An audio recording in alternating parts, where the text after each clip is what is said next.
pardons and clemency and that sort of thing.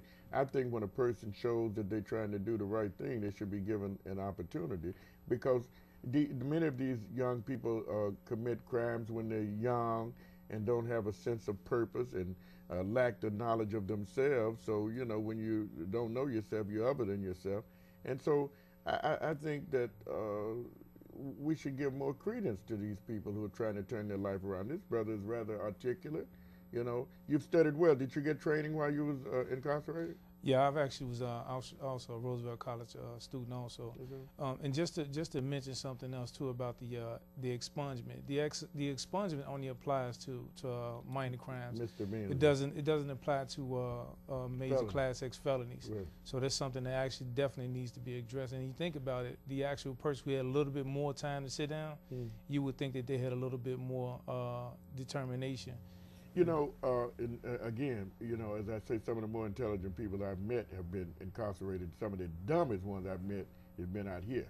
You know, in some of these, well, I won't go any further on that. But my point is that there are some people who made up in their mind once they come home that they're going to really do something. But if you're going to continuously be penalized, and then, as I say, what you've done, gone out and became a union member, spend all of that money, and then you have health care as well that you have to pay? A union dues, you say?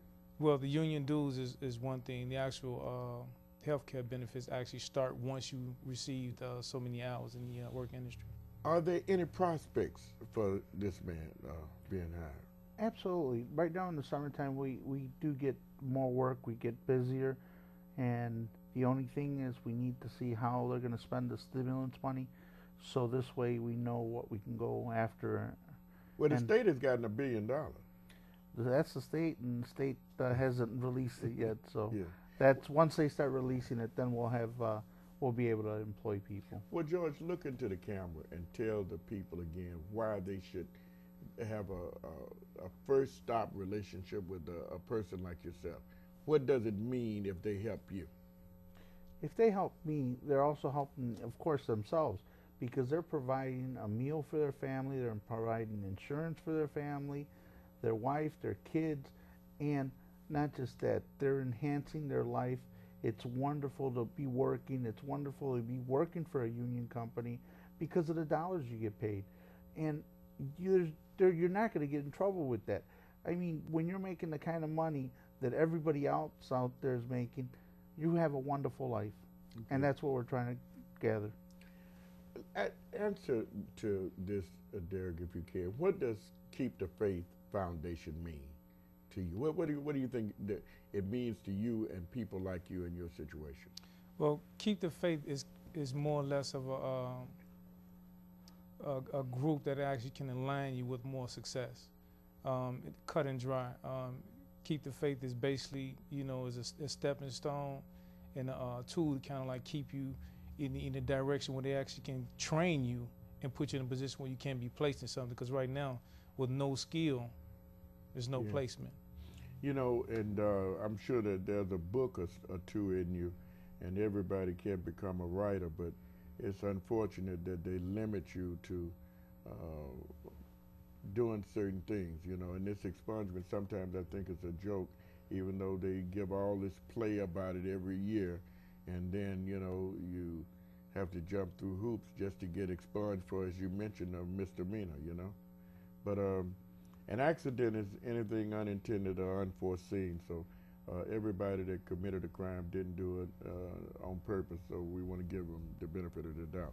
But nevertheless, you are a union member now. Exactly. And you've spent $700 to become that. And you would like employment. Exactly. So tell the people who's looking for a person like you, how match your skills up with them. Most of the big companies out there, Walsh, Brandenburg, give me a call, Derrick Williams, 773-655-3999.